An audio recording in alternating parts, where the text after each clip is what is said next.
A very good morning and thank you for waking up to Sunrise at Sea here on CTV. My name is Owase. Welcome to our Wellness, Beauty and Lifestyle segment. And today we are talking about a medical condition known as rheumatoid arthritis. Now, I'm not a doctor, but I hope I pronounced it just well. And this is a condition that affects the joints, which includes the hands and the feet, which are the most important parts of your body. Because if you have no feet, then you won't be able to move. If you have no hands, it will limit how much work that you can do. Well, joining me at the center of this conversation is an orthopedics officer, as well as a public health consultant, and her name is Miss Adelo Innocent. Good morning. Good morning, Uwase. Thank you very much for the invite. Yes, and thanks for joining us here on CTV. You're welcome. Well, would like you to give us an in-depth, give us an overview of what rheumatoid arthritis is from a medical point of view. Rheumatoid arthritis is an autoimmune disease that affects the joints.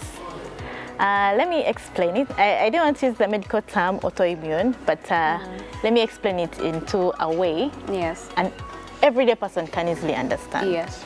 So let's say you've gotten an infection.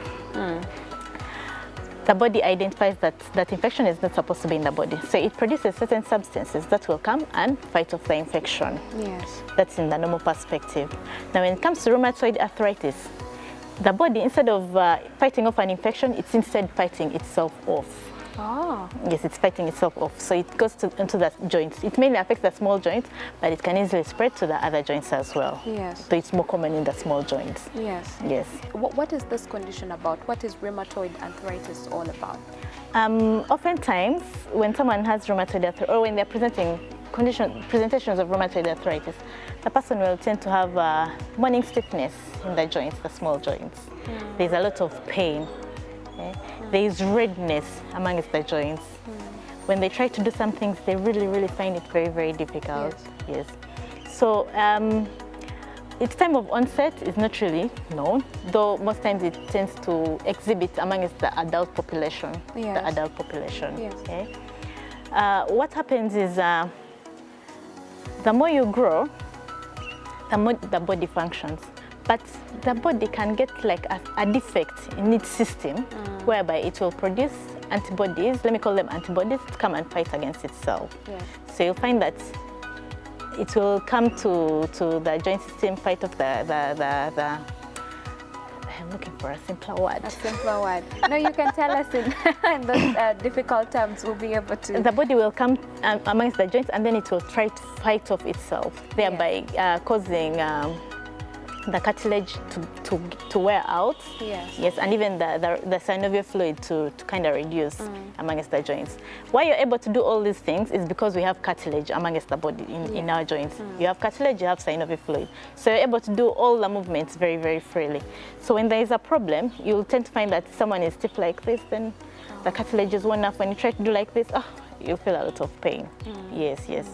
Though most times, people tend to feel much of the pain after being very inactive. Maybe you've been seated, then you stand, you feel, this is much pain. You've been sleeping, then when you wake up, you try to move your leg, you feel pain. Okay? Try to move your toes, you'll start feeling pain. Yes. It tends to happen in the small joints, though it can spread to the other bones as well, the joints as well. Okay, before we get into its diagnosis, I would like to know, is it a condition that a child can be born with? Is it a condition that happens over time, depending on, is it a condition, and what is it that causes that condition? People are not born with rheumatoid arthritis. It occurs over time. Most times it's not common in children. It tends to manifest later in adults, like 45 and above. It's more common in male compared to female. The cause, as I explained, it's the body fighting against itself. Okay. Yes, the body's immune system is fighting against itself. So when you go to the hospital, you'll present your complaints, the person will listen to you, and then there are some tests that will be carried out. Yes, you talked about it's the body fighting itself, but then again, I'm talking from the point of view that are there things that human beings do that I could do? Or because you talked about men, it occurs more in men than in women. Are there certain things, particular things that they do that actually leads to this? You're asking for predisposing factors? Yes, there are predisposing factors that can lead to this. Predisposing factors does not mean that they cause, though it tends to mean that they tend to increase the occurrence of that. Smoking is one of them. Smoking is one of them. Then, what did I want to say? Smoking, you said smoking is one of them. Yeah, smoking is one of them. Oh, yeah. Now, rheumatoid arthritis, yes, it tends to affect the main joints, but it can spread all over to the rest of the body and even go ahead to affect the lungs. Yes. Okay. So it's a bad condition. It's bad. Yes. So the earlier you feel signs and symptoms, the better it is for you to go to the hospital. Okay. Are this what you talked about? The signs and symptoms is when like you feel a pain in your joints, like when you're moving your joints, and is that all? Like no, when it comes to the signs and symptoms? We have pain, we have joint stiffness, we have swelling, we have redness. Where the swellings? In the joints. In the joints, yes, in the joints. Around the joints, you'll feel the swelling. You'll see it. You'll be like, this is not how my body tends to be. So it's very, very important that every person tends to examine their bodies and know how they look like, such that in case anything happens from the usual, you can easily seek help. I almost brought in my own condition, but maybe I will be asked to pay for that.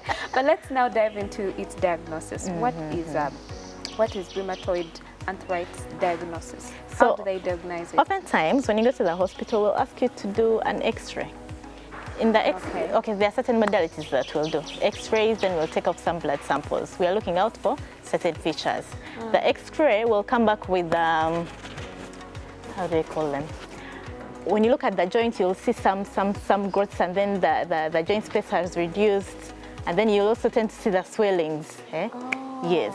So that's how someone will be able to diagnose that, yes, this is rheumatoid arthritis. Now, depending on how severe it is, management tends to start from painkillers, but we can go ahead to give even steroids, depending on how severe it is. And then the other form of management is we can advise you to go for physiotherapy. Physiotherapy helps someone adjust life in which they a way of adjusting the usage of the body. Yes, and also it tends to reduce the pain as well. That is physiotherapy. I have heard myths about physiotherapy and so many people are actually against it. Everyone that goes for it, well, I know quite a number of people who have done that, and they have this whole bias about it. Is it that bad? Is it something that that can be done? Is it something that you would advise according to what other health conditions that someone has? When someone will advise you to go for physiotherapy because of the condition that's presenting itself. Physiotherapy as physiotherapy does not have any problems. Go to the right person, you'll be okay. So it has to do with the right person. Yeah. I think what you're linking it to is chemo. No, not chemo. These people around town, Giramatics, something like that. Thermodialysis, thermo things that you keep seeing around. Very many people are coming up saying that they are offering alternative treatments. Alternative treatments. Yet they are not really doing it very well. You need to go to a physiotherapy unit. Most of these hospitals around town, they have physiotherapy units. So you'd rather go to a hospital with a defined physiotherapy sector. I always want to talk about the issue of affordability because not so many people can afford health. The healthcare system in Uganda is really not good. We can talk about that, but how affordable is physiotherapy? And if somebody cannot afford it, what are the other treatment options that they can do? Okay. Now, the healthcare system in Uganda is designed in such a way that it has structures. As I mentioned, we have We have the national hospital, national Yes. referral, Yes. then the regional referrals, then the district hospitals. So oftentimes you find those units there, physiotherapy services. Yes. And as you know, government facilities tend to offer these services free of charge. Yes, so you can easily go and access them there. Then in the private hospitals and even the private non-for-profit hospitals, they charge depending on their expenses. Yes. So the options are there. You just have to choose where you'd want to go.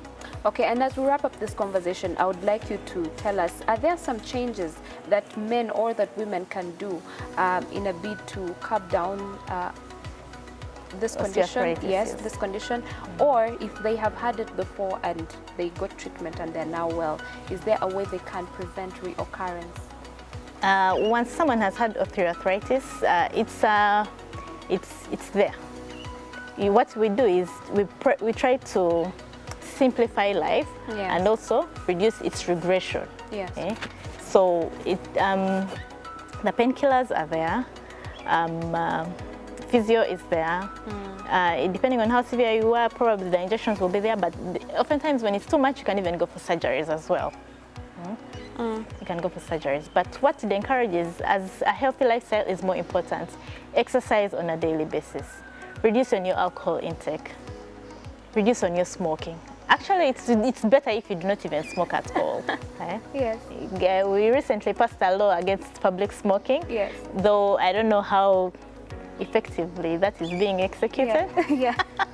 Not as effective, I must say, because I'm always moving on the streets of Kampala and I'm seeing people smoking in public. You know, this one pulls out their cigarette, and even it's very sad that people go to an extent of, you know, whenever you go to a gas station, there are those posters of do not smoke. But I don't know if it's about Ugandans or it's about human beings. You'll find them smoking anywhere. Yeah, so I don't think it's as effective yet, but maybe in the near future we shall see that, you know, being put in. Everything starts with us. Yeah, so it starts with you, just like Miss Adelo Innocent says. Make sure you take care of your bodies. Make sure you don't have to drink so much. Make sure you don't have to smoke. If anything, don't smoke at all. And for people who are addicted to smoking, you know, they talk about it's not easy to break a habit. It goes day by day. Make sure you make that effort, because at the end of the day, it does affect your health in the long run. Well, that is what we had for you on this segment of our wellness, beauty and lifestyle. And I was joined by Miss Adelo Innocent, who is a public health consultant as well as an orthopedics officer. Thank you so much for joining us on set today. Thank you very much.